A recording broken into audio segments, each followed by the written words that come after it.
Misalignment. That's what is at the heart of team challenges at organizations these days. That's my assertion, and that's why I'm here to talk to you a little bit about the Truce Alliance Team Coaching Program. Hi, my name is Sarah Sutton, and my company's name is Truce. Peacemaking is the first stage of the Truce Alliance Team Coaching Program. Now, why is team coaching so important?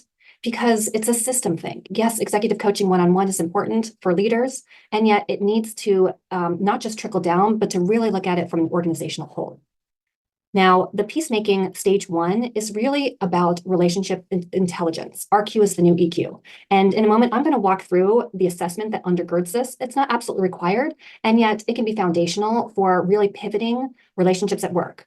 Workplace happiness and frustration is really hinges on relationships. And so when you course correct that, it can be an absolute game changer for your team and for your organization. Now, like you, I may have thought at one point in time that it's about skill building. And certainly that is a part of it. And yet first we need to do that self-awareness and other awareness, build back relationships to a collaborative nature and really resolve conflict before we can do any more skill building, communication, effective communication, that kind of thing. So in fact, I have a stage 2 team engagement right now that they still reference their stage 1 relationship intelligence team coaching. And that learning thread keeps continuing to pull forward. In fact, 90% said that they strongly agree that the coaching that they received last year was valuable, not only in the workplace, but also in their personal lives. That's what's so great about this. So by the end of this mini debrief, what my intention is to invite you into an exploratory conversation. Let's pilot a program for your organization. And I'm going to walk you through the assessment undergirding this particular stage. And I'm going to use my assessment for client privacy. But I want to really walk you through the 4 components, which is about your motives, how those motives change when you are in conflict and being triggered, your relational strengths, and how those relational strengths can tend to be overdone and actually can therefore trigger conflict in other people. Now, when I say conflict, this tool likes to say it's only conflict if you make it personal. Otherwise, we see things as opposition. Oh, I wonder why we have different opinions. Doesn't have to be a problem. The tool also likes to say that it's work hard not to offend, work harder not to be offended. So when you're able to do that, you're able to kind of let triggers fall off your back. And again, it can make such the difference. So undergirding this, because everybody has a strengths finder, right? It's about conflict resolution, recognizing how you tend to trigger others and how you might receive triggers and figuring out how to recalibrate quickly. So let me jump into this. Again, I'm just going to touch upon this. If we were to work together, I would do a more complete team training, and then we would really continue pulling the line with the application in team coachings. So you see here that I am solidly a red. There's no denying it. I have a performance results orientation. I pretty much can't even move fast enough in life. That's how focused I am. Now, there's also green, which is process oriented. Blue is more people oriented. The hybrid is that P is called perspective, and that person can kind of step into whatever area that they need to.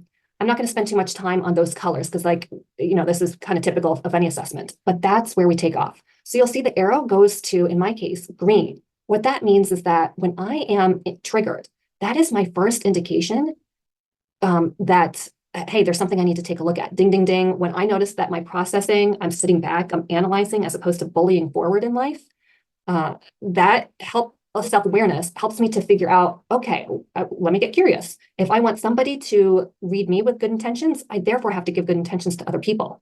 But that ding, ding, ding self-awareness, recognizing when I'm in that stage of conflict can help me to recalibrate and make my way back to my natural motives.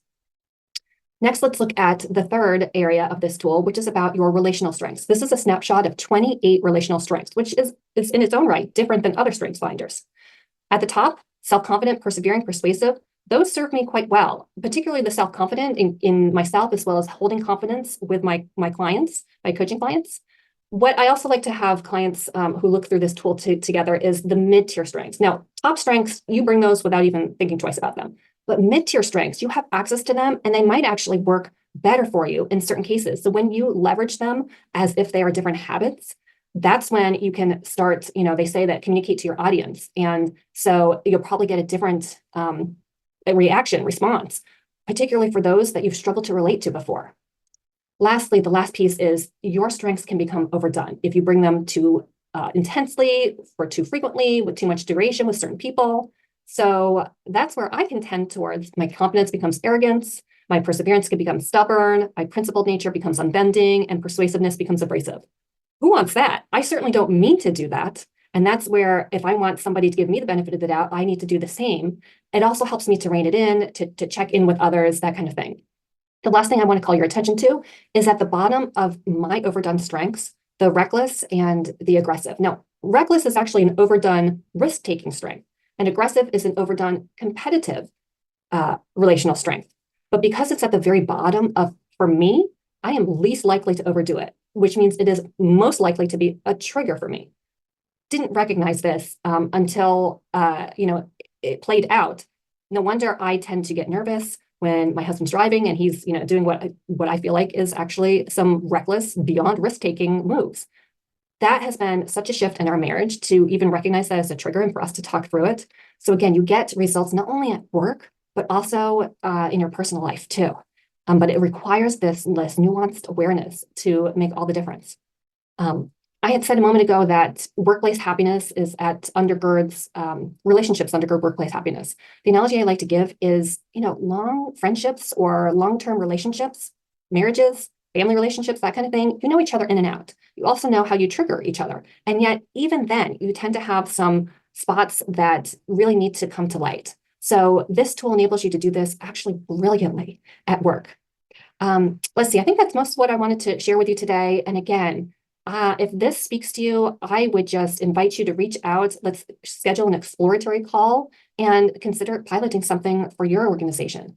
My hope and my trust is that you will find your way to your Truce Alliance and get new results, feel great at work, and have your team feeling fulfilled. Thanks so much for watching. I look forward to hearing from you.